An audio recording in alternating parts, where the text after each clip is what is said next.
And hello, welcome to the Honest Wargamer. Welcome to Stream Streak Day 119. Welcome to the 40k adjacent show, and possibly a yes, it's going to be an amazing. It's a big experience, mainly because of the characters that are on. Pete the Falcon down there. Caca. And then Val the Val the Finger. Val the also Falcon.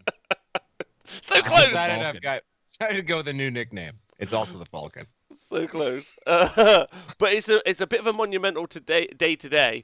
Obviously, ignoring the release of Derry Girls Season 2. Let's talk about that. And the discovery of Black Monday. That was big. What's that? Bro, you got to get into this, man. It's an amazing show starring Don Cheadle. I've not seen it. I need to get on it. Oh. Yes. It's great. Okay, well, what happens? What's the premise? Premise is it's 1987. Actually, it's 1986.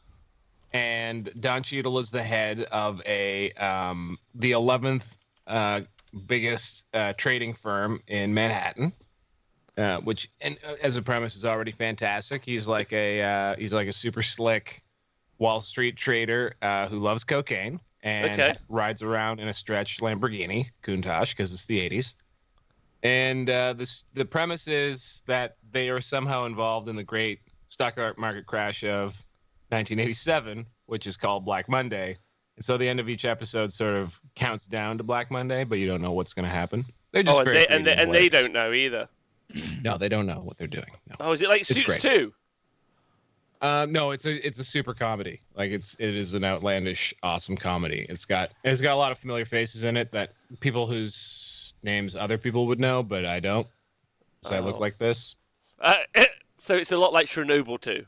Just outlandish comedy. It's exactly like Chernobyl 2. But that's also in 1986, so wonderful tie-in. It's actually part of the same universe. Yeah. There'll be crossover episodes. For sure. For sure. I'm into it. I know how the media works. The soundtrack's also phenomenal. They pick some fantastic new wave tracks for every episode. It's great. Okay. All right. Well, it sounds brilliant. I'm sorry I didn't. Have you actually watched Derry Girls, or are you not in on the Derry Girls hype? Oh. Have you seen The In-Betweeners? Do you know what that is? And I haven't watched that other one that you told me to watch that was super important and our friendship was based on it. Yeah. Peep Show. That's fine. Don't worry about it. You're a kind of you're a Fornan guy anyway. You're a classic Jeremy, if anyone. If anything.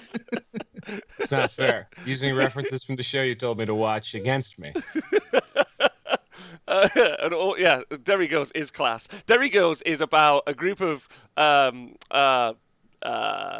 teenage girls in Northern Ireland during the upheavals. I guess in the 80s, during the Troubles in the 80s, and it's just great crack, great laugh, and if you've got any love for Irish people at all, it'll be right up your street. But anyway, less of that, more of 40k and how everyone is. How are you both? Falcon, you were up late last night, right? A little bit, but not that late. Like, I don't know, 1 a.m. That's pretty late. That's 3 hours ago, everybody. I'm good. What were you reading last night on Fireside with the Falcon?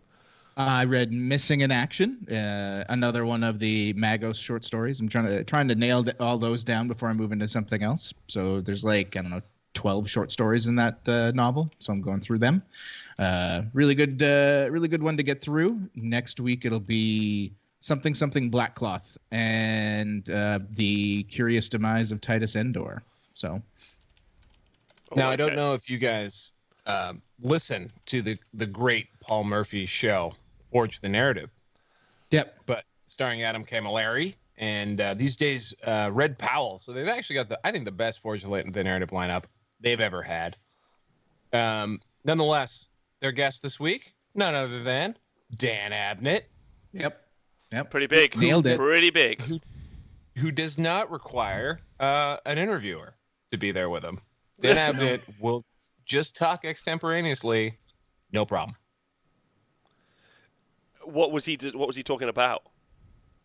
It's approached all kinds of. Every now and then, Paul will be like, like just sound like Bill Clinton for 2 seconds, and then that would just spark something from Dan Abnett, and he would just race off. It was awesome.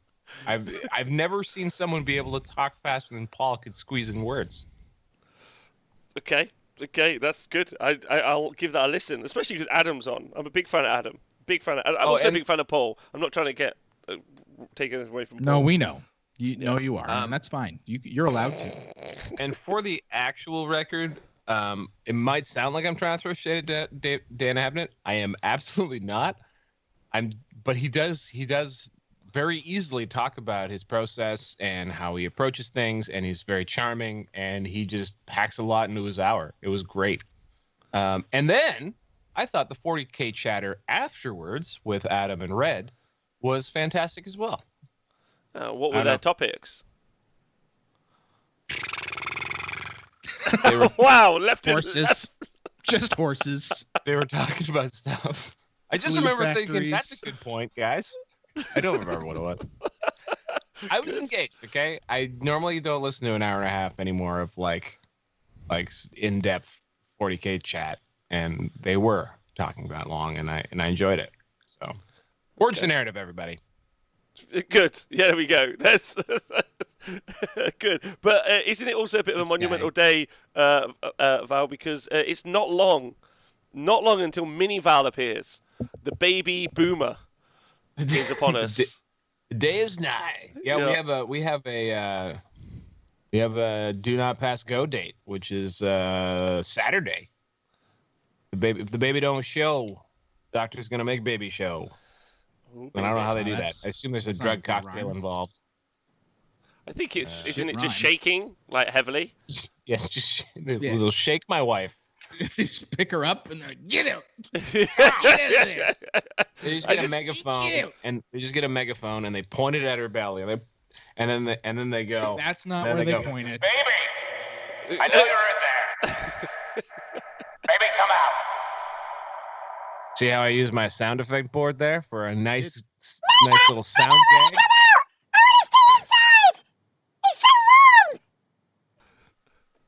That was terrifying, and perhaps the baby responding through the wall of the womb. I can do. I don't. Good. Well, are you nervous? Are you excited? How you doing? Super excited. It's gonna be great. Can't wait to meet this maniac baby. It's as I joked in the chat, I think it's either trying to Kool-Aid Man or like aliens want its way out of my wife's stomach. It's messed up at this point. Like you just always see it. Slip and slide. That's all. Whew. Yeah, I wish. For Meg's sake, I wish that we were already through this. It's definitely in the this isn't fun anymore. I want off this ride stage. So hopefully very soon. Did you get kicked in the back? Did you ever have that happen yet? No, because that's the worst. She sleeps in like a pillow fort. Like I haven't been anywhere near my wife in many months. Because like the first time I got kicked in the back by Xander, like when he was like prenatal, I was pretty much done. I was like, nope, this is weird. Don't do that anymore. You stop that. I'm trying to sleep here, Biddy. What, through the stomach? Yeah. Yeah. I'm against that. I mean, I'm against that. There's a thing inside. Yeah, me too. I was, but it happens, and yeah. Like, and also, a born again man child considers this stay up at the head end. Oh. This is slightly adjacent, but also apparently this is too adjacent. We have gone too far. I don't agree. They're trying to find that middle, right? Can I also express to everyone in the chat, because you guys aren't aware of this, is Val is on what I can only describe as a terrorist campaign to freak out me and Pete by continuously saying hello in the mornings in our Facebook chat with baby and hey babe and stuff like this, and continuously on edge as to the fact that there might be a birth. And I'm panicking. Maybe Pete's taking it more in his stride, having been through this. But for me, I'm living slightly vicariously through you, with no intent to ever go on the journey that you're on. And terrified is the only way I could, even just knowing it's happening to someone else. Scary. Scary. Think about this, Rob. It's literally happening right now to like 6 people. Oh, really? 6 Right people now. a minute? 6 people are they're popping one out as we speak, and I would bet they're going it's through the way more exact same. than that. It's just happening. Like so many more than that. There's like 6.5 billion, maybe 7. Who knows what the number It's is? nearly these 8. days. Nearly 8. Nearly 8. Do you remember when we were children that it was like 2? Yeah. 8 billion people cannot have babies. There's a lot of them that are outside of that baby making zone. I'm just And saying, there's a like, whole lot of other 1% things of a going billion on. is a fuck ton of people. All right. So you think 1% of people have babies every minute? What Okay. the There's a fuck lot. kind of world It was a do for you instance. live in? It was a for What? What? 1 in 100 people that you know are just popping one out right now. That's also, yeah, Val. Why are you arguing with Pete on the stats? Like, I feel like he's gonna get this down cold. Look. My words are being twisted. Okay. Words are being bunch of twisted. baby vending machines out there.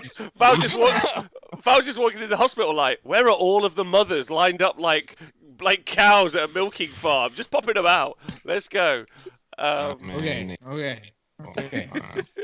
They want They want they the want math. they want 40K numbers. Okay. Oh. Right. Ooh. So. I mean, since we all were last together, a lot has happened in 40K. A lot. A lot. Does anyone have a jump-off point that they would like to hit on? I mean, obviously, I think the most relevant recent thing is all of the points were either showed on early reveals and or leaked out yesterday. And big shout out to Goonhammer on a phenomenal article that they put up about the points. Well, I thought it was phenomenal anyway. I don't know if anyone's got any other feelings. I mean, they always do a great job. I always like their extra deep dives they do. I think that with 247 babies are born a minute, you jackass. That's 1% of the world's population, is it? 8 billion divided by 100 is 247. Hey, you're the one who got 6. 247 is still a lot, though, right? So that's my point. Val, what's 240 divided by 60? It's 4, right? 4 per second. It's okay. All right, back to topic. So, points. Yes, they came out. Goonhammer did a good article. There were some other ones that weren't as good. Yeah. What are we talking about? So the Goonhammer article with points. Did you? Oh my! Did you catch it? Yes, it was. It sang to me in my language. Okay. It spoke the song of my people. Because so I got called an idiot off air. I'd like everyone to be aware of that. Because I've never really rated the shock attack gun, the SAG for orcs. Apparently that makes me an idiot. It's not that I haven't rated it. I just think it's not the path the 5-0s. But the thing I enjoy about this anecdote is that you said that I was like, who called you an idiot? It was you. It was definitely me like 5 minutes ago. I mean, he wasn't wrong. Yeah, well, and the Goonhammer article did talk about, the points changes there. And to me, that didn't really bother me and my build. Again, I didn't really play my build very competitively in 8th, and I didn't take it to a lot of events, so I could definitely be talking about my ass. But my feeling was that wasn't the case. But still, I felt like as a good start-off snapshot of everything that I wanted to know about, it worked. I don't know if you guys felt the same. Yeah. It's a good generic overview. They hit on the biggest pointers. I think they weren't 100% accurate on a few things, but they're doing their best given a short time frame. I know that a lot of the guys. Let's not criticize GW. Let's criticize the Goonhammer article. What did you take umbrage with? Because I just accept them as my opinion now. So. Oh, okay. Well, whenever it's a first blush review, you have to realize that they've only had those points for 2 days.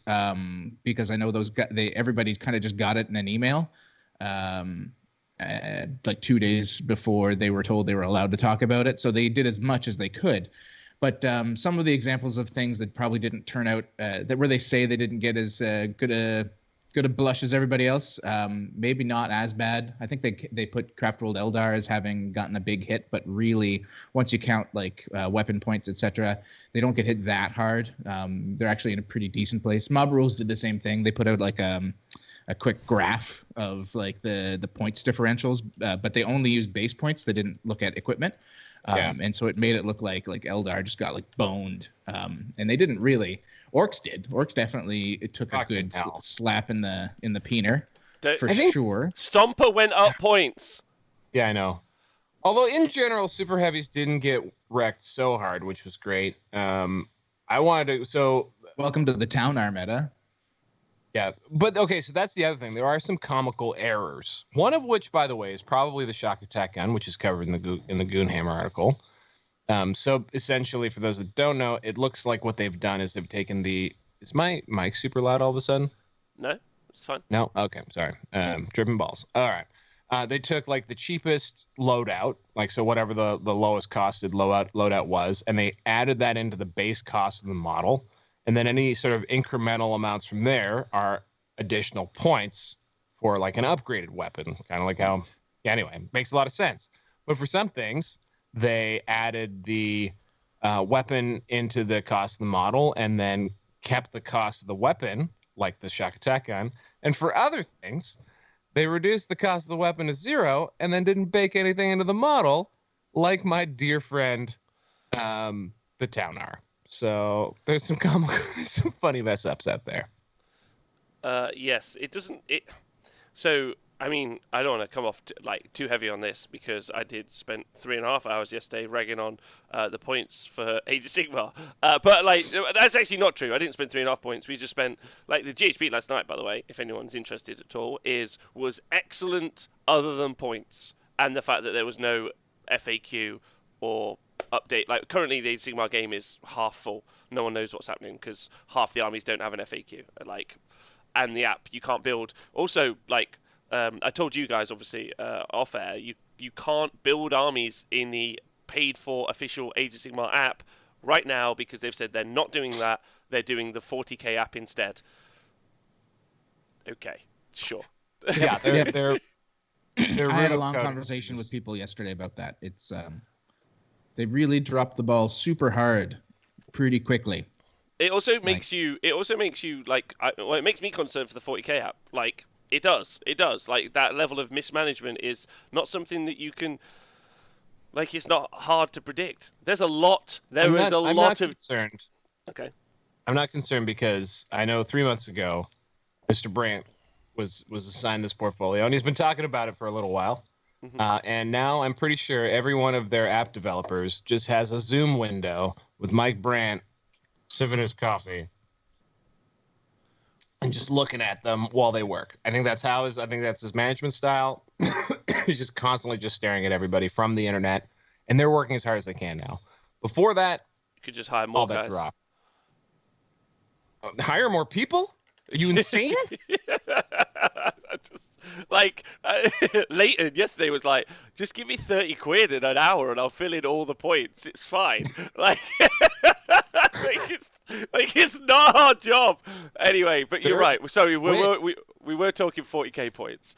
Anyway, please continue. You were saying put 40k points.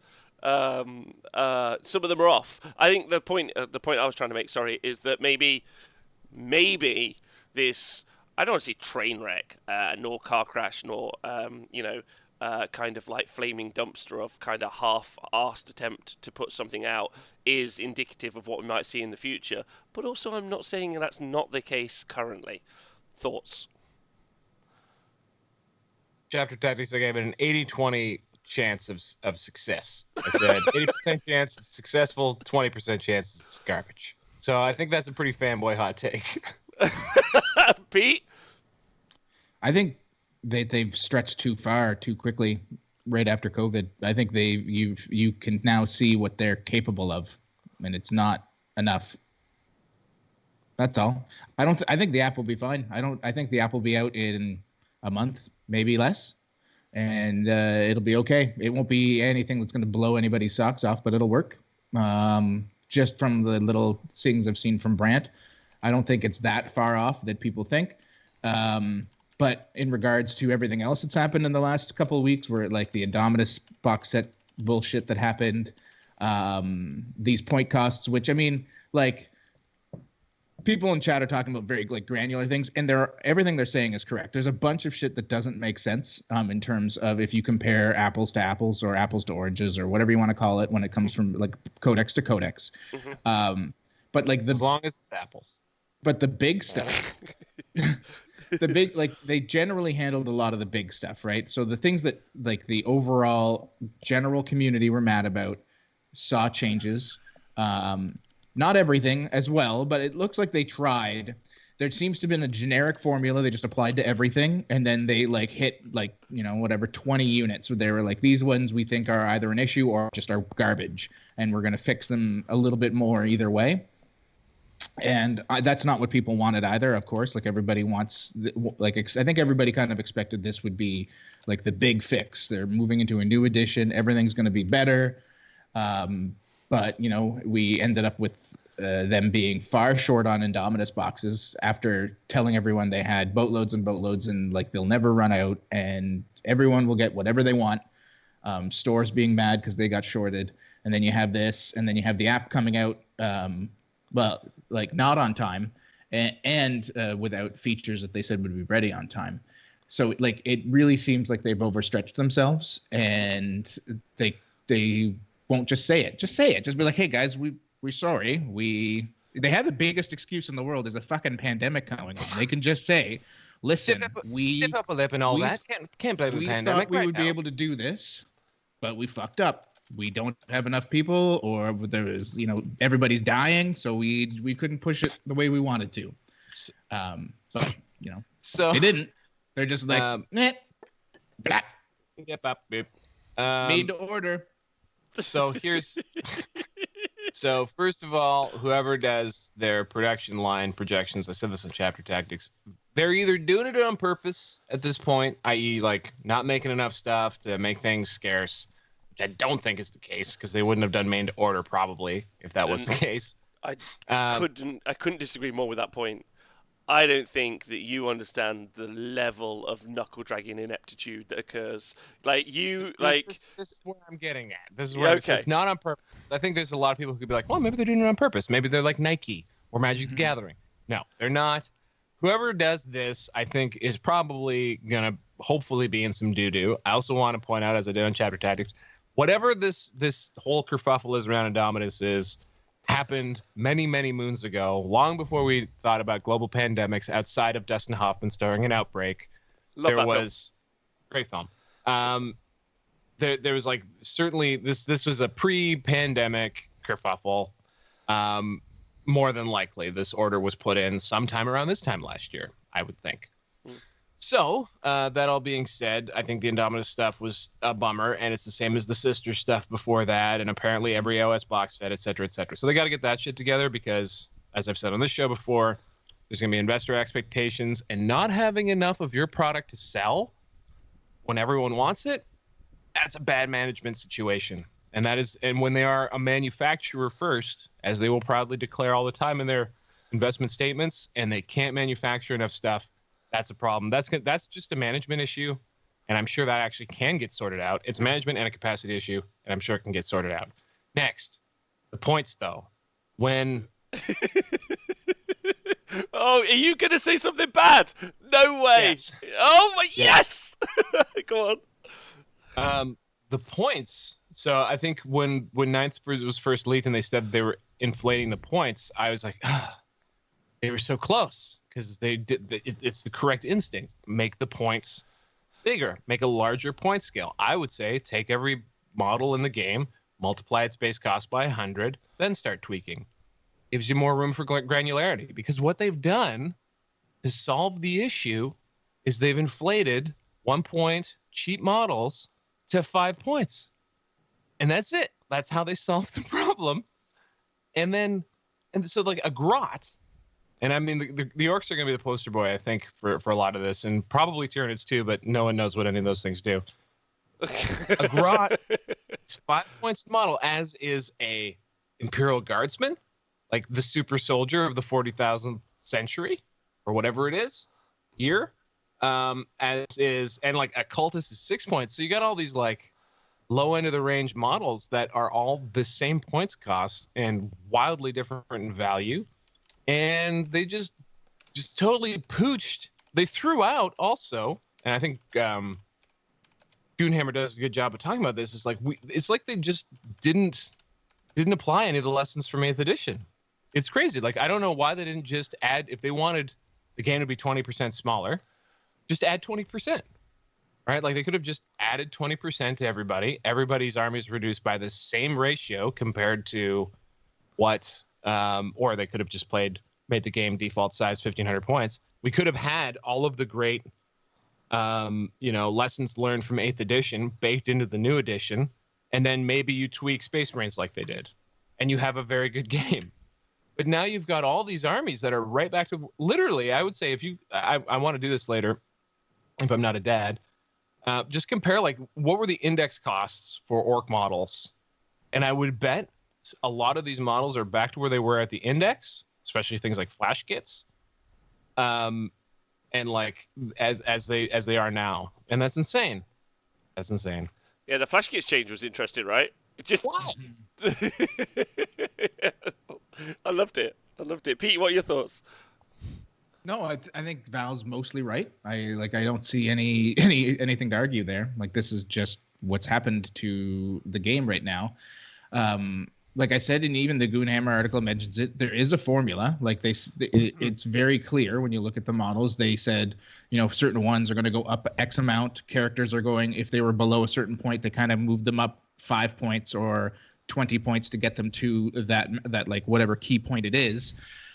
I think Val's right in that it's not the correct formula, that they should have applied broadly across the board. I'm not sure just doing a 20% flat and then tweaking a few things is what they needed, though, because the game is changing on a basic level, and none of us have played it enough to know if that would have been good for the game, right? So there are armies that will now play better in this game that would not have played in 8th. So if you just gave a 20% flat increase to everybody, a bunch of armies would have gotten probably dicked in the other way because of it. So I don't know. I'm going to play a wait and see on this. I agree that the changes were too generic and that there are a few things where they obviously made a mistake. But I'm not going to say that it was completely and utterly wrong to do until we get some actual games like recorded and we can see where the game is headed. Well, can I say that I thought of one justification, and so I'd like to give it because I feel like and it's just a systematic one. Maybe, and I do hate second guessing them because I almost assume that it's just a poor decision that's led us here. But maybe they're like, well, we know the game state, okay? So now let's put the new missions in. Let's take the game state we know, army versus army, put the new missions in, and the new rules. See how that falls out, and then readjust. Because really they'd be readjusting for a new game, which is weird. Now I agree with everyone in the chat who can tell me a million different ways in which X, like obelisks going up, I think is like and dumb shit. But like when they're just like, well, we know the game state and we know where the units are. Maybe like maybe they've got like a pass fail on a unit sort of situation in there in some sort of spreadsheet, and then the new missions, they see what happens after 6 months and they think, okay, none of those have changed around, maybe some of them have changed around and have moved into the different categories, then we can approach it. That's my only justification for maybe why. I don't think it's the reason, but I'd like to, like, I always live in hope. Everyone maybe thinks that I'm a Debbie Downer, but that's not the case. No, I know. And honestly, guys, like, here's something I really did want to preface first, which is I think 9th, like, this is why I'm disappointed. Like, 9th to me looked like 8th edition 1.0. I've said that before. The core rules look like everything they learned from 8th edition plus some neat stuff.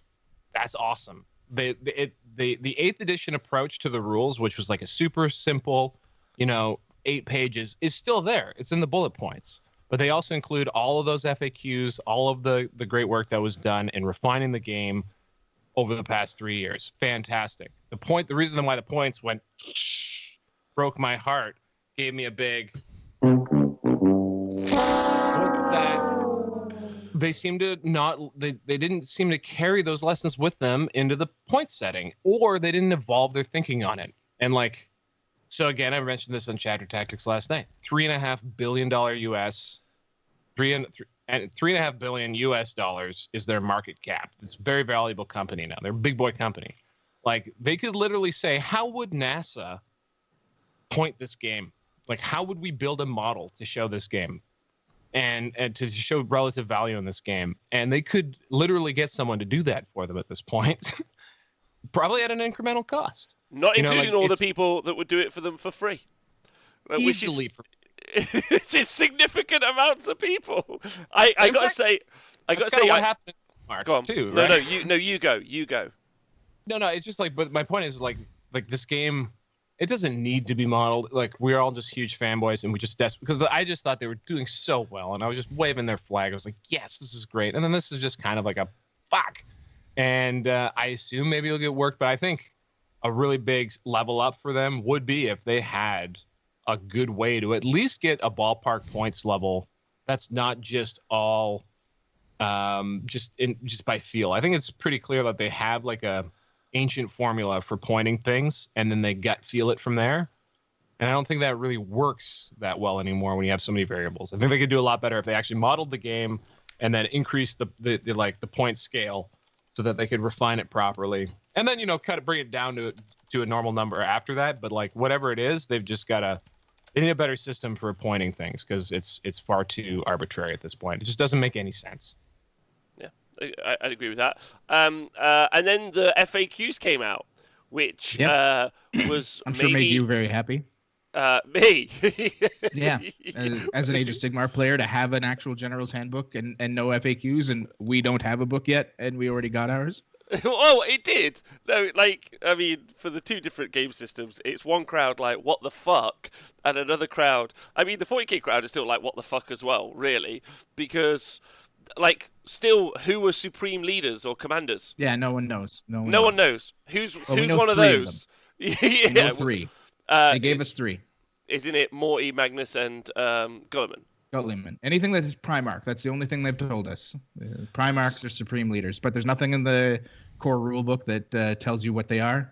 Do none of the like new data sheets from Psychic Awakening have one snuck in there, like the Shadow Sun?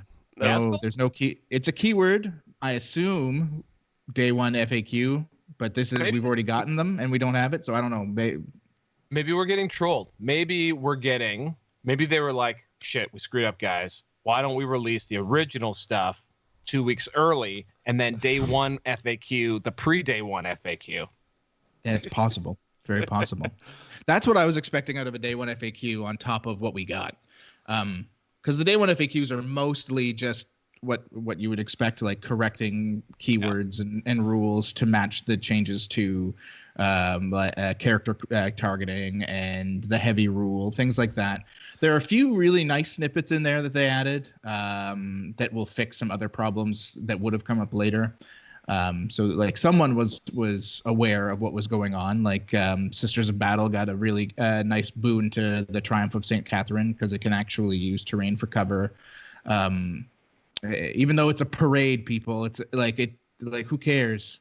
It's a parade. How do you hide the Macy's Day Parade? It just you can't. So like, well, I always think it would have been fine without. Gone. Yeah, but I mean, it's fine. It's fine. I'm happy that they got it. I think of it as trying to hide Whoopi Goldberg in Sister Act 2. It's just like, you're not doing it. Yeah, a good analogy. Oh, happy day. Oh, happy day. And then, I mean, Trajan Valoris, my boy, got his Moment Shackle super upgraded, which made me very happy. Might actually make me play him in 9th with my lists, so super cool with that. And they fixed the Storm Shield issue before it became a thing, which good on them for acknowledging that they'd made a mistake with that designer commentary. I've got something. Yeah. So maybe again, they seem to have forgotten a few lessons, but that's cool. I think the FAQ drop, even though for some reason doesn't include FAQs for a bunch of stuff that's been released in the last 6 months. Mm-hmm. I think it's good, because what they did was they just killed a bunch of stupid arguments that would have existed for the next 6 weeks. Next 2 weeks. That would they're like just the things like the Storm Shield debacle, like things that will plainly be fixed. Obviously, that's just like a minor oversight, I hope. And so everything they had ready to go, they could drop early, and maybe that's why they did it, because it's a little weird that they did drop it before the actual everything else came out. Don't you think? Do you think that's a bit strange? I think that's a bit strange. Well, I actually think that it's kind of in relation. It feels like knee-jerk preemptive strike. It feels like if we look at the leaks from the Mournival and the leak that we saw previously as well, I feel like getting that out in the information channels that they want it delivered in, as opposed to, like, if you look at that, FAQs out and points out in an email, so not like a planned time, just like boom, out, there we go. Feels like it's like a business reaction or a decision to something maybe that they knew was coming or they saw coming. I'm not sure. Go on, Val, you got a thought? Yeah. So you've said this a bunch of times now. So the points, people don't have chapter approved. They just have the points. Yes. Yeah, they got an email, a watermarked email. Fascinating. Yeah, and okay, also I didn't realize.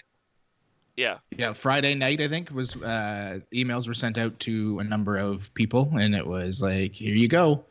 You're allowed to talk about it on Monday.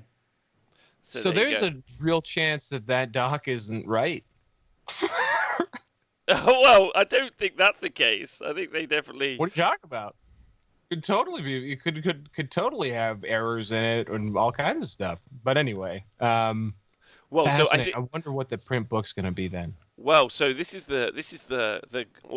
another thing. If anyone's interested to get into some murky waters here, FYI, I'm playing a game of 4DK tomorrow, and I'm very excited about it. Although I am playing 6 Decabots in Mars for my first 9th edition game, so expect some 9th edition Salt Thursday night. Can't wait to watch all my Orc boys get blitzed, but I'll hide, I guess, is my plan. The book for the points, so the Minotaurum, I think that's the name of it, right? Is printable. It's only a print version. There's no digital version. There will be a digital version, I assume, available for $3.99 via an app. And if you want no points for all you do shit, here we go.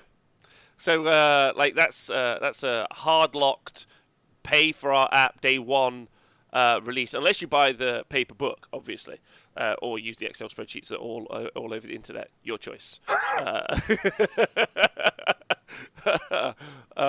But yeah, I don't know. You guys got any thoughts on that? You don't have to have any thoughts. It's just, businesses are going to business, I guess. Well, I mean, I'm a fan of the app. I think the app, like I said, I think it's going to come around good. I think certainly out of the gates, I think the app is probably worth the sub, unless you know about places to find free rules on the internet. But to me, I think it looks like the user interface will be good. I'll be paying for the app out of the gates, and I bought the sucker edition of the rule book because I'm an idiot. So yeah, I don't know what else to say on that front. Well, hold on. So Sir Callum's saying he thinks 90% will still buy the hard copy of Chapter Approved in the field manual. Is there enough? Is the real question. Like, is there enough of that? Like, because if you can't, you're like, okay, my only options are get the app with the points on. That's my system, or not. But anyway, whatever. Yeah, I mean, I always bought Chapter Approved as a form of corporate charity because I've barely opened them once because I'm already mad when I'm just looking at a wall of numbers. And also they're out of context before, and they still are probably, so you don't even see what's changed. You don't know what's different. But I think the thing that actually will make Chapter Approved worth it is that it looks like it's the match play mission pack is what it is. I mean, that's what the title seems to suggest. It looks like there's no other bullshit in it. Maybe not, but it looks like it'll be the real version of the missions, which is funny because everyone's buying a book with missions in it already. So it'll be the real version of the missions.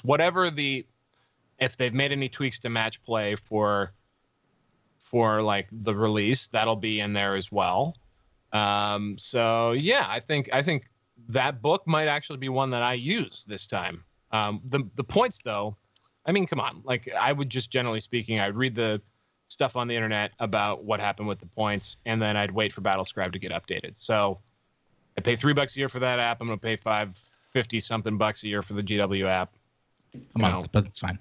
Yeah. No, well, we pay more for all sorts of other shit, so it doesn't matter. Like, whatever. I understand if people are annoyed by it, but nonetheless, we were paying for those points anyway, and you can pay for them in chapter approved and write them into your codex, which is stupid, or you can just wait for Battlescribe and the GW app to update with them. MJ Pegasus is making a good point in the chat, which I agree with as well, because I think the problem that we're going to face in the future, and I think it's super true. We saw this with the GHB and the points last night, where they were just completely out of whack. You know, they were printed 10 months ago.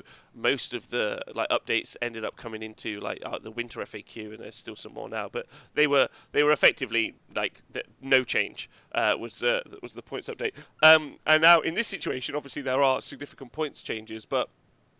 I said this on the show last night, and I feel that this is true as well. I'll buy chapter approved every year. Just give me the missions, give me the new secondaries, give me the match play stuff that you want to give me. That's fine. Then let me just pay for the points somewhere else. We're shaking hands, because those points are changed almost. We're so used to buying a book and knowing it's gonna have significant changes in 2 weeks. That's the thing. I still like codexes. I like the narrative. I like the pictures. I like the art. Art really gets me into 40k in a big fucking way. I'm just that's evocative as shit. I'm getting it. I just think that they should just start putting the points all online. Just deal with it there, and then you clean it up a little bit, which is nice. Because I want the missions. It's fun looking in the book. I get that book every time for the missions, never the points, because the points are in the app or website or piece of paper that I use to build my army list. It's never a piece of paper, FYI. Do you know what I mean? It's super strange that points are something that they use in a print book and to sell copies of that book, I assume. But FAQs and errata are considered, updates to something you already paid for. I don't know why. Maybe it's I actually literally have no idea why they decided to split those things up. Why points changes aren't just on the FAQ documents doesn't make any sense to me. I don't get it. Well, they were for a time, and people got confused, so they stopped. They wanted to centralize it, right? That was the whole point when they first started FAQing the whole world at the beginning of 8th, and every 2 weeks we were getting an FAQ. There were point changes in them, relatively consistently, and it really confused players, right? Outside of the very competitive level, casual players had no idea. I mean, even with the addition of chapter approved, there are casual players that still have no idea. They just use what's in their core book, right? Because they don't care. But there is a certain part of the community that just couldn't handle having FAQs with all of these changes in it, including their points. So, but I'm confused now. I'm like, okay, so there's a core book with rules. Sweet. Okay. Is Psychic Waiting invalid? Yes. But also there's no FAQs for it. Okay. There's FAQs for all the armies. All right. And there's points, but not available to anywhere other than if I see an Excel spreadsheet online for me. Okay. But is the game now playable? Or am I waiting for some other mythical thing to make the game the game? And what do I do? Does that make sense? I can kind of work it out, but it's not very clear. And this is my biggest issue, I think, is it's not very good for new gamers at all. A new guy wanting to get in 40k is what the fuck is this? I'm so confused. That's how I feel anyway. If you guys are it's really obvious, then I'm sorry. No, but that's. Yeah, it's. I mean, everything about this game is hilarious if you're coming at it from someone brand new coming into it. But I think and I was saying this again yesterday, I'm repeating myself a lot, but nonetheless, I think what carries people through that is the excitement to want to play this insane game. If this guy just hooks in you and you really want to do this, nothing's going to stop you. And that's why this game has survived so long with its backwards stuff. Most of we put up with all that. We put up with worse than what we're talking about. Everything that we're complaining about right now is actually hilariously an improvement over the way it used to be. So that's my preface. The thing with the points and digital updates and stuff is now that they have an app, or they will have an app, and that app will iterate and get better, hopefully, over time. Now you're going to have a push-pull, I hope, where they're going to be able to see like how much people want more from their app and how much they want less from their books. Because the thing that's going to suck is that no matter what happens, the app is going to be driven by the prints, like the print schedule and the release of physical copies of things. So we won't really get a living rule book scenario because we'll always be that 6 months lag behind the current meta thanks to the print schedule. Once GW, I think, gets hip to the fact that, wait a second, 90% of our players interact with the rules, just the rules part, via this app because it's up to date, it's convenient, it's easier to find things, all kinds of stuff. There's going to be a tremendous amount of value add in having a mobile-based rules platform, period, without an armor builder, whatever. Once they start seeing that, there's going to be probably a counter argument for everyone in the books and what do they call box and books section or whoever I can't remember. You know the name of it. That guys. Yeah, box and books. Who are probably very reluctant to give up what they probably consider as a golden goose, which is their codexes. You know, like, hey guys, we're going to lose money if we stop printing these. They might start losing that argument in PowerPoint presentations, and we start to move. But it's not going to be. It's going to be a process. That's not going to happen overnight because these guys learn lessons the hard way, and that's fine because I still love them. But I think it will take a little bit of time before we get to that point where it is a fully rationalized living rulebook scenario. They'll have the pieces in place, but if they start using them and when they start using them in a way that we would like, it's probably gonna be a little while. That was very long-winded. Did that make any sense? No, it did. That's my exact thoughts on how this is happening. Yeah, and Born Again Manchild makes a relatively valid point. Maybe they didn't realize how all over the place the points were to begin with. I think I will say that I think they did because they tried to make an app 2 years ago, and the reason why it failed, outside of a power level app, was explicitly for this reason. Was the guy that was trying to make it, or the group that were trying to make it, were like, this is way too complicated. I can't do this. Like, that was it. Like, they were just like, no, I don't know. You got points everywhere. I don't know how to make this work. And there's so many things that were based on other things. And sure, we have it work in Battlescribe, and why they couldn't just try to make that work is a whole other story. They should be aware at this point. It's just whether or not they have the caring to go any further into it. Do they think they're going to get juice out of the squeeze financially for doing it? Oh, what a good phrase. That's it though. With the point changes, Pete, maybe you'd be best off answering this more than anyone. Like, I know that we've said it's crashed back to 8th edition. There's all sorts of stuff. There's some standout stuff as well. Do you think that there's any armies that like? I know Orcs took a bit of a beating, or we think Orcs took a beating. They look like they took a beating. But I've been in a few chats about it. We'll see. There's people coming up with ideas, but my main question, I guess, trying to get a positive vibe, is which armies, which for a long time maybe needed some love, got some love, or was that none of that case? The Custodes, 100%. I think probably got the best love. It's hard to say. There are a couple armies that got some really good things, but Custodes in general, if you look at the overall, most armies went up about 200, 250 points ish. Like, so if you had a 1750 list or an 1800 point list, you're generally where you should have been. Like if you were prepping for this. Some armies a little less, some are a little more. Custodes, like most of their lists, 50 or 60 point increase. Like, you're not changing, you're dropping like a model to make it work. So Pete, okay. By the way, big shout out to Pete because a lot of this analysis is done on the backs of 40kstats.com. This is a lot of Goonhammer analysis impossible without Pete's work. So yeah. Someday I'll get to work on it again. It'll be nice once we can play events. What do you think of their methodology? Because, like, for example, what they did was they took like the most recent good lists and repointed them in the current costs and took a look to see how big things got nerfed. Yep. Which, by the way, kind of I think helps to disprove your, like, the theory of like, I can't remember what I was going to say there. Regardless, like AdMech, their list that they have here, 2,400 points. Yes, versus but the AdMech, the AdMech. Well, a few things about that. If you want to get into This specifics, is like legitimately one because I know you've been talking a lot about AdMech on this show. Raven Guard, we understand why. Poor fucking Gene Stealer cult. Gene Stealer cults is one I don't understand. It's like, well, I do because I think it's once again goes back to this concept of things were being balanced for how this game was being played like a year ago almost at this point. Yeah. Because of COVID delay, right? So a year ago, Gene Stealer cults were quite good, and they just got kicked in the arse super hard. They got it probably worse than Orcs, I would say.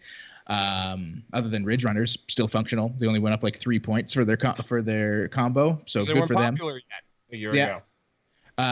But like in terms of AdMech, everybody that I talked to that knows even a little bit thought AdMech was broken coming into 9th.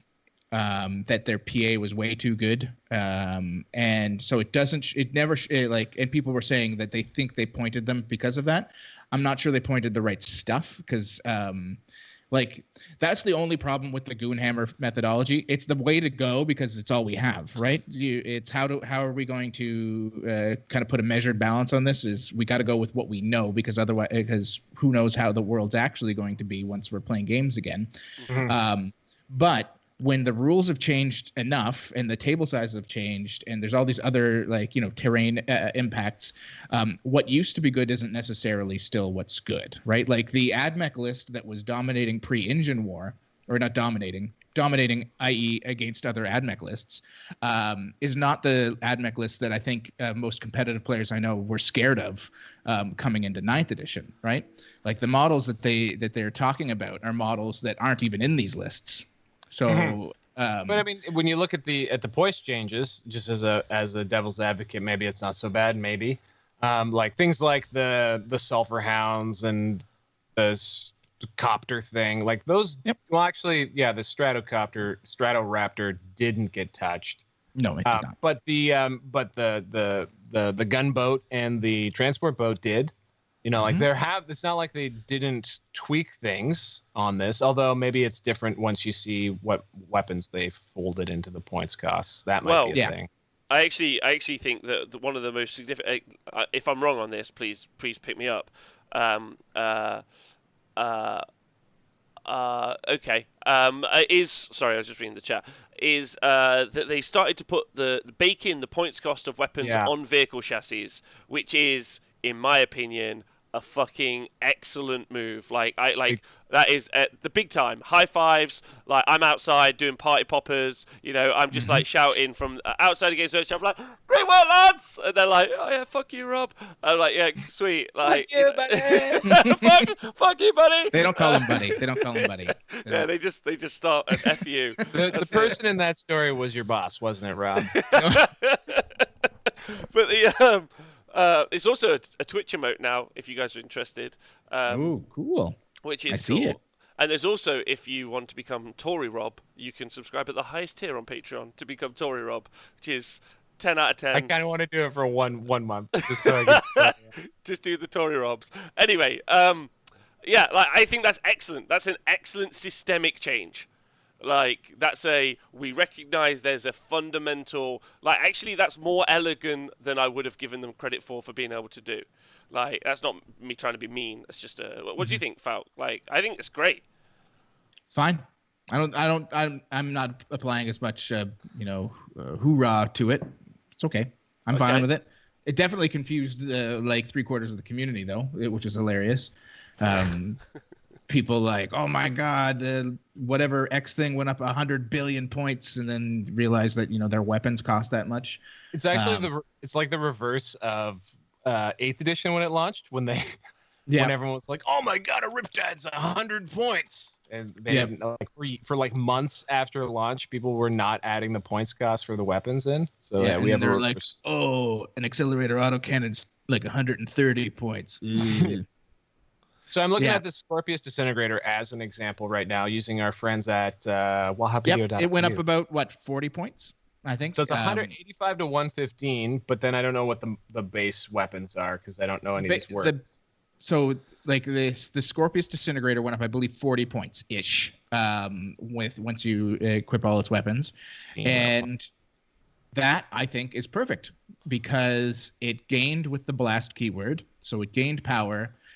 And Psychic Awakening gave it a lot of power that it didn't need because it was already in like 3 in every AdMech list. I've And got then it it at got a stratagem 155. that made it better. Yeah, so it went up, I think, 40 points. It was 115 or something like that before, or Okay. 108. So I think that's perfectly acceptable. I think like that is what it should have been, post Psychic Awakening in particular. It probably could have been close to that without it, and people would have still run 3. You might run 1 now instead, just to take advantage of the Shoot twice the or whatever. stratagem. No, there's a stratagem that gives it +1 hit and wound, which is really good on that thing. On top of Mars Canticle and everything else. So like AdMech is in a super, super good place still. I still think they're probably like maybe not as far ahead in terms of where they were. If you subscribe to Art of War and watch their War Room, John Lennon and Nick Nadavati did an AdMech versus Death Guard match. Using kind of like a mixture of rules from what they had for 9th, and it was just unbelievable the stuff those 2 armies can do now. So them going up, AdMech going up any points is huge because it will kind of level the playing field. I think Death Guard are still terrifying because they came out of other than Poxwalkers and a little bit Plague Marines, but not as much. They came out of this 9th edition points update baller as well. Oh wow! Yeah. I mean, Plague Burst Crawlers went up a little bit, or I should say a good amount. But once again, I think there's a blast tax being applied to a lot of weapons, at least that are on vehicle chassis. So that's part of it. I mean, like the Basilisk went up a little bit. The Wyvern went up a little bit. Thunderfire Cannon went up, like 70%. Whirlwinds went up a ton. So there's definitely a blast tax. Basically unchanged with a 20-point increase. That's pretty cool. That's really good for him. And then Mephitic Blight Haulers are absolutely disgusting now. I think Death Guard and AdMech are probably your top 2 armies right now, without seeing any games. And without any games, I could be completely wrong. Someone could come up with some kind of shenanigan we just haven't figured out. Custodies are in an amazing place because they barely got hit on points. Like I said, the list that I was prepping for 9th, like I was writing a lot of lists at about this 1800 point mark, just because I thought it would be roughly around that. I had like an extra 140 points to spend because, barely touched. Telemons went up a little bit, but that was fine because they were like in everybody's mind coming into 9th. They got so many boosts from Psychic Awakening and the changes to 9th edition rules. Bikes went up a little bit. Who cares? No one was going to run them, but 5 points is like some people thought they might still be undercosted anyway, so no big there. Captains went up a couple points. Alaris, which people had now considered probably the best unit in that army, went down a point. So that was massive. So they're going to be the core of that army probably for the next little while until someone finds some combo. There's just a lot of good for Custodies. I think from a points perspective, they came out best. Death Guard came out really well as well. Thousand Suns got some interesting stuff that I thought was good for them in terms of the chaos side. Demons didn't get enough love by far. Demons, I think, are probably Demons and Gene Stealer Cults probably the worst 2 hit from all of these changes, followed by Orcs. What's the bummer to me about that is like Demons is clearly, I think probably in the final analysis, most bungled faction of 8th edition. Yes. I think when it's all, now that everything's been changed and fixed, yes. I think when it first came out, its troop choices were spectacular. Its HQs were pretty good in terms of Demon Princes, but everything else was a pile of garbage. Literally everything else. Yeah, but it was also like they weren't good. It was just like a huge oversight. Like they weren't like intentionally good. They were just like, we've accidentally made Brimstones this cheap. Like is what I'm trying to get at.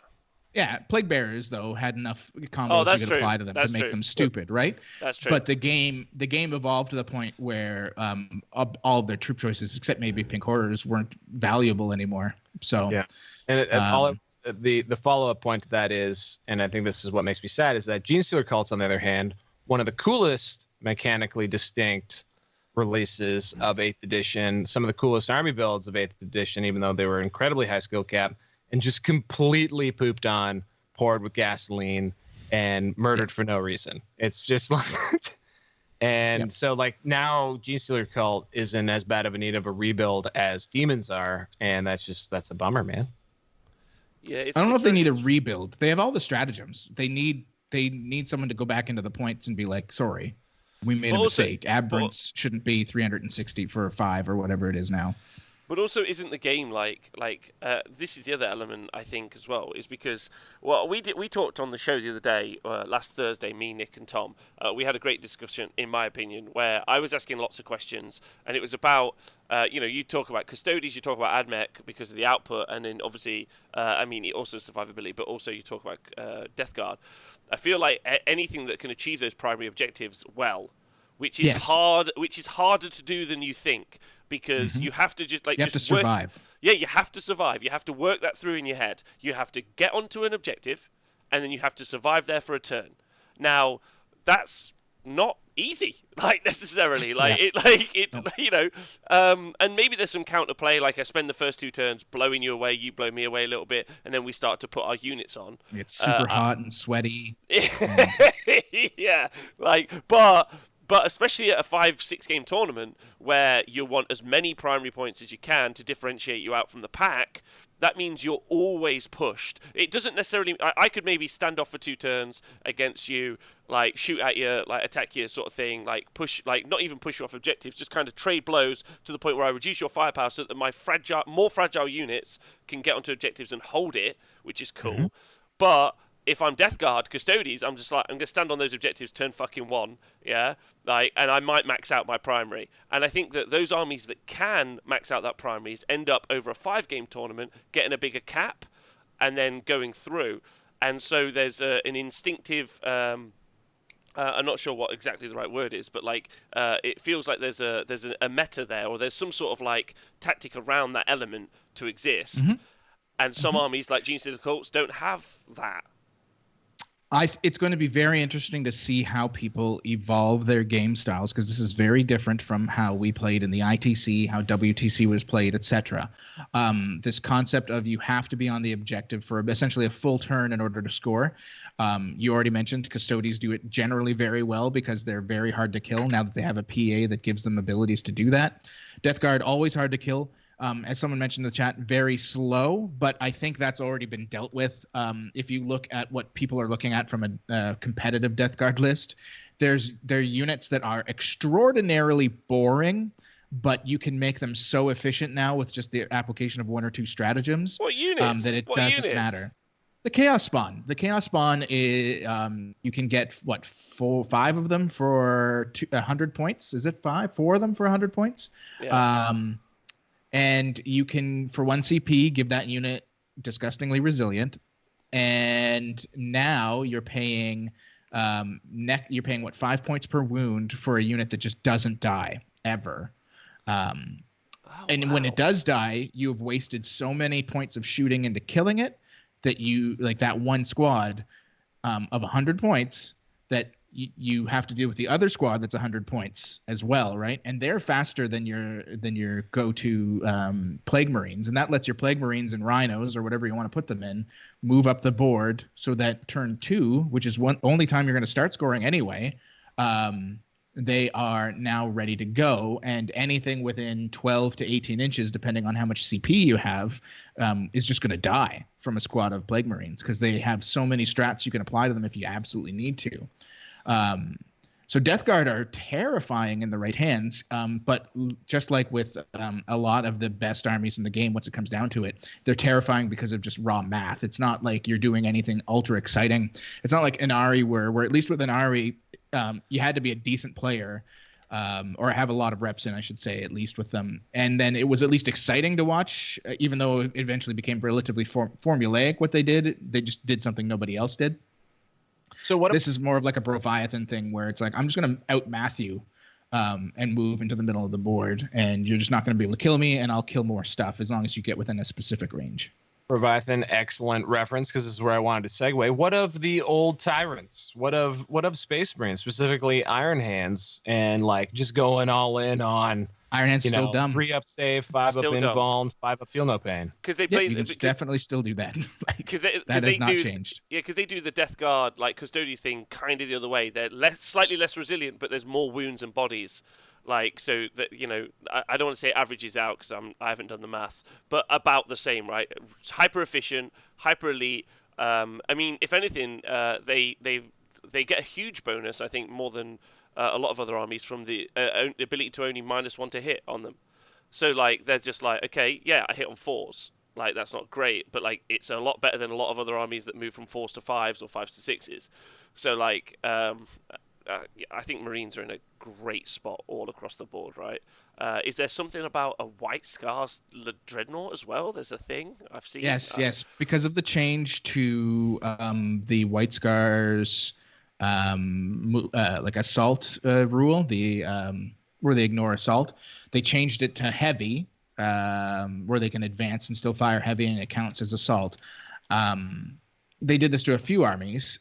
The big thing with this one, though, is that because of strats that White Scars have, you can essentially like outflank a Leviathan onto the board and fire all of its weapons at full capacity without any issue, or just move and advance it, move it twice and shoot.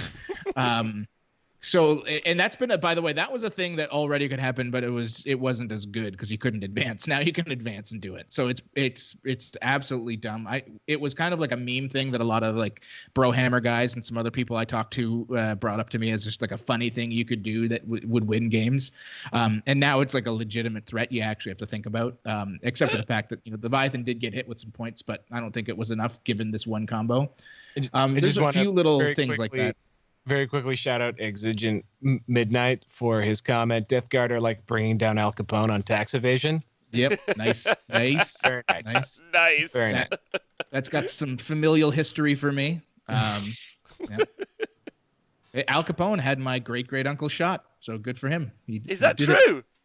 Yeah, you can look up Jim Colosimo, and its history. It was in The Untouchables. It was in a couple of the Capone movies. It was a defining feature of his career, was killing that man. Oh my God. Al Capone, a main feature in my favorite book series as well. The Night's Dawn trilogy by Peter F. Hamilton. Not anywhere near as relate. Have you read that? No, I thought you were going to say Nancy Drew. No, you should read that though. You should read that trilogy. It's possibly one of the greatest sci-fi trilogies of all time. That's wild. That book is awesome, Lord Wynn. I agree. No wonder you live in the middle of bumfuck nowhere. Yeah, was your grandparents in witness protection? Is the real question that we need to ask. No. The Colosimo family. The Colosimo clan. Come on. We split. We left the island of Colosimi back in the day. Half of us went. I believe it's pronounced Colosimi. Yeah, actually, it is 100% pronounced that way because that's how my last name is pronounced. So like half of them went to the States and they immigrated to New York and Chicago being where they eventually like set down roots and were more illicit in the activities. And the other went to Nova Scotia and Ontario. And that's where my side of the Colossimos went. But racketeering and prostitution, not quite as profitable. Not quite as profitable in Margaree, of all places. You would think Cape Breton, Nova Scotia would just be filled. But nope, coal mining. That's all they wanted. Yeah, get in there. It's still pretty dirty, but totally different reasons. Yeah. But yeah, Big Jim Colosimo, he was like the big pimp for all of Chicago for a long time. First gangster funeral ever recorded.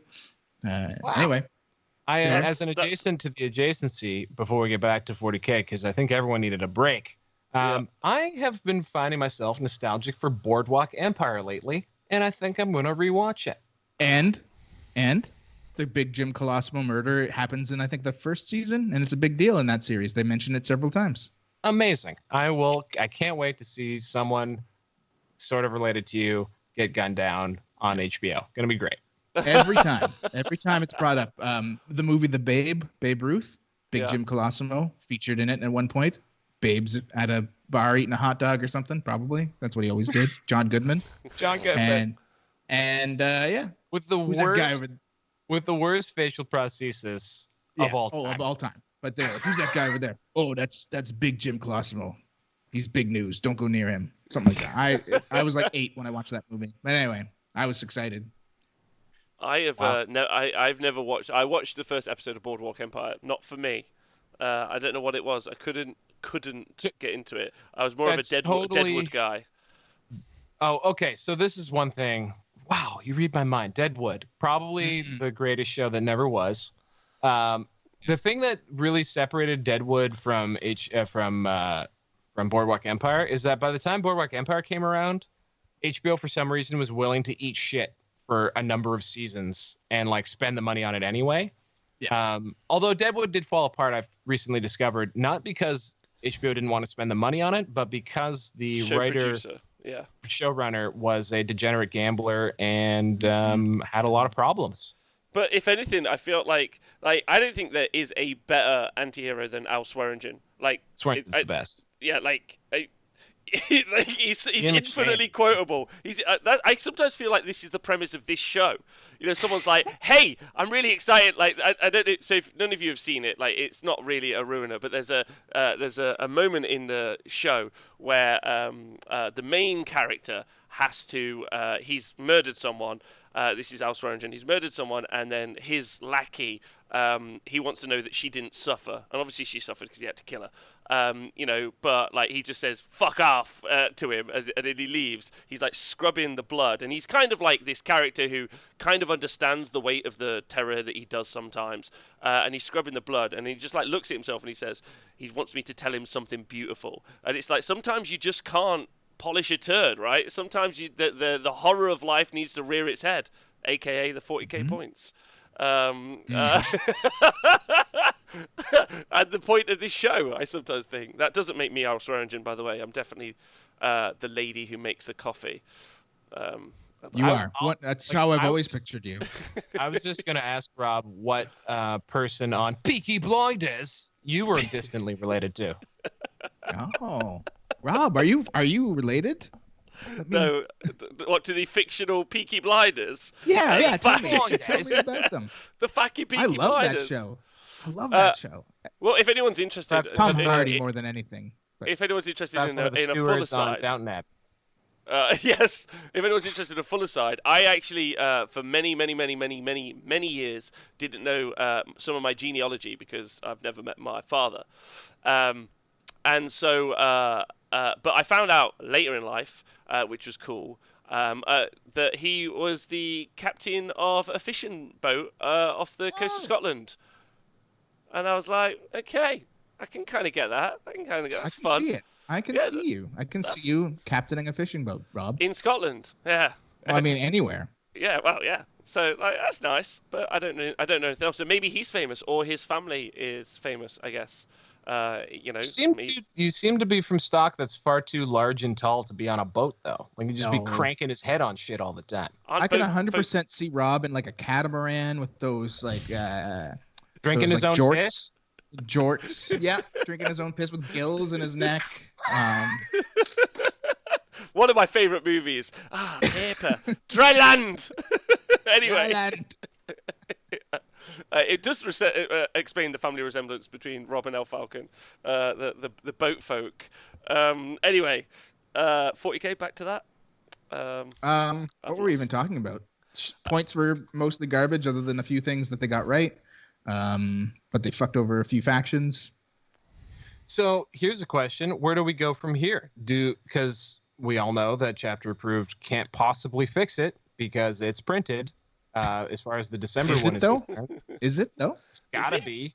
Is it? This is what happened last time. It is, but like this time, the Chapter Approved that they would have written would have been developed during COVID. So would they even bother? Would they even bother? Would they wait until we actually have something to base their stuff on, right? Will COVID-19 result in the first digital only points update? I mean, it would be super if they actually listened to their playtesters, and that's what we had to go by. Not that playtesters are 100% accurate in how things should play out, but I mean, they're probably the best at figuring out what needs to be corrected going forward if we don't get any games in. Also, what's going to happen? Because what are we in? We're 4 months into COVID? 4 months into COVID. Rob, you know this by the day. Yeah, we're at day 119 in the UK. So obviously, yeah. Well, I mean, Italy went down into lockdown maybe 3 weeks even before that. So like, although Italy is sweeping it away, like they're pretty much open now. But the UK, at least... it is 100% based on other things. Trust me, that is something I do know. I mean, we do shit on GW a lot, but we don't. But they do base chapter approved on tournament results and on playtester insight. So, I mean, I will shit on GW making mistakes, but chapter approved in general is based on actual information, plus things that they just randomly decide, of course, because they will fuck it up somehow. But like, there is a basis for it. Anyway, the reason why it feels like a roulette wheel is because that information is 6 months old by the time it gets released. Exactly. So if you put it in the context of 6 months ago, usually chapter approved is bang on the money, or close to it. But what I was getting to was we're coming up, like in a month or two, we're coming up on 6 months since COVID, which means that is when their supply chain will officially be disrupted. Oh, good point. Really good point. Yeah, so now it's based on just listening to stuff straight off the bat. Like do we like, so the micro changes, like 10 points up, 10 points down here and there on units, like is I think can come from tournament data. But do we really need tournament data for some of the information that we need? Like the price of a stomper, like flash kits versus, like, I mean, I mean, before you talk about comparing book X to book Y, which is the tournament data, I assume, there's always the internal parity conversation, which is a lot more obvious, because you're just writing the book. You're just like, okay, like, we've got 3 infantry-based shooting units that are all good at shooting infantry.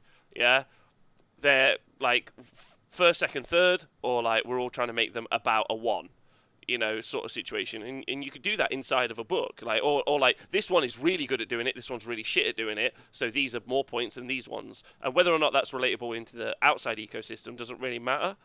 But we don't generally tend to see that, i.e. flash kits, right?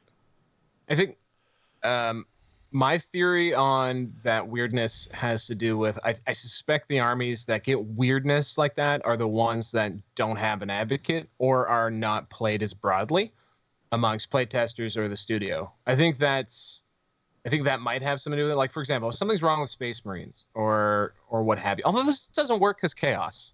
But anyway, my theory would have been that they just don't have, like, there's just not enough voices advocating for, like, with a counter opinion. Like, someone says, oh, flash kits need to be nerfed. Everyone's like, yeah, sure. Whereas you might get more debate around, a unit from the Space Marine list. But then I immediately correct myself because there's got to be tons of Chaos players involved, and Chaos is always screwed. So I don't know why. Maybe it's just more fun playing Chaos, right? Maybe, I don't know. Maybe Chaos just need to lose. I'm not 100% certain on that, but like maybe that's as simple as it goes. I don't know. But I mean, even look at like the Gorkanaut and Morkanaut. Like I was looking at a Gorkanaut compared to like a Knight Gallant. Yep. And like I think a Gallant's got like 50 points on him, or something like that. It's like, are you kidding me? Like it's heartbreaking. It's like orcs are really back to, in my like. They're not back to their index days, but it feels like a lot of their headwinds are just like they were in the index days. And index days was the strongest orc build. No, immediately post Codex was insane. It was awesome. Okay, but index wasn't bad. Codex. No, index was terrible. Orcs index was one of the worst. They functionally had like a 20% win rate. Index orcs though. I should have played more. I think to Rob's point was the best rule set orcs had in a generation, easily, up until that point. Even though they weren't necessarily, setting the world on fire, index orcs were still the best version of orcs that orcs had until the Codex came out. So I guess maybe that's where the fondness comes from. Yeah, I think maybe I had an odd index games because no one wanted to play my 18 smasher guns from the index when they were like 20 You were oddly each. prescient. I remember mocking you about your 18 smasher guns. Well, I did the same. And you were just so far ahead of the curve. You didn't even know. Well, I also did the same with Exocrines at the time because I was like, I had a big love, but I didn't really know much because I went like, the obvious answer is autocannons. I had like pre-8th. I was like, it's all about your mid strength, mid AP, D3 damage stat because you're dealing with everything. So if you can find the thing in a book or in books that just does that, and just fucking spam the crap out of it. Then you're dealing with everything that you need to deal with all the time. And X screens probably wasn't the right decision, but I think auto cannons felt like eventually became the one, right? Like there was a lot. Auto cannons have always been good, and at one point there was a lot of auto cannons that were always good. Or am I not right there? There was a point before they had points changes where autocannons were like the super way to go very early in 8th. Smasher guns, I think like initially when the codex came out, everyone knew they were very points efficient, but in the ITC they sucked because they gave up kill more until people realized that didn't matter. And then they were everywhere, right? Like it took a number of FAQs where they fixed, for example, the fact that you could give a 1+ armor save characteristic to something in the game, and then GW forgot that had been a problem, as did the entire community. I went on such a rant about that the other day. Anyway, so good. I got nothing else. I'm getting tired. So. Oh yes. Sorry. Yeah. Well, it's late. I hadn't noticed the time. I was just enjoying talking to you both. I'm so sorry. It's been a pleasure. Actually, talking to you both. Thank you. This might be the very last time. Well, I think it is the last time we'll see Valve for a while. Is that correct? I honestly have no idea. I'm going to assume that it'll be a little while at least until I give it a month or two. Give it a month or two until you get into the groove of how to actually live with a baby, and then you'll be fine. Yeah, and it'd be nice to at least like appear to be more interested in the growth and development of my child than what's going on with 9th edition. Well, babies sleep a lot, by the way. They just don't sleep when you want them to, so you'll have lots of time to catch up. Well, I mean, on the adjacent show, it might work if I just have to constantly pop out and deal with the crying baby. So who knows? It could be just fine. We could have bring it on the show. Maybe a little baby half doing just fine. We'll see. But yeah, let's assume I'm gone for a little bit, and you need a new chair. Okay. Well, hot goss there. Someone who can irreverently bring class and aplomb to the show. Tom Layton's out. Shots fired. Shots fired. It's been lovely talking to you both. Pete, thanks for only sleeping for 3 hours so you can come on the show as well. God bless you, Pete. No, that's fine. Thanks for coming, man. Loads of love. And loads of love to both of you. Val, good luck. Loads of love. I will be. And loads of love to the chat who seems like there's a bit of a fan base developing for Old Half, so I'll have to come back. But also, we got up. I saw us at 97 at one point, guys. Good for you guys. Good for you. Someday we'll break 3 digits once Val comes back. Yeah. The return. It'll be like when Dr. Disrespect returns. Very much the same. Is he gone? He's gone. He's gone forever, though. He's a bad guy. Maybe he heard about me. Maybe he heard man. Someone else was doing his thing. He became the bad man. He became the bad guy. Oh, no. Did he say something racist or sexist? I don't know if they've ever said what happened. Did they? No, they've not said yet. Yeah. It's but he got permabanned. Yeah, from like £100 million contract 2 months in or something. Oof. Yeah. Some good gossip. Anyway, so loads of love. Podcasters, drink loads of water. Patreon guys, couldn't do it without you. Twitch chat, of course. Nothing but love for you guys. And so, as always, fuck you, buddies, and have the greatest of days.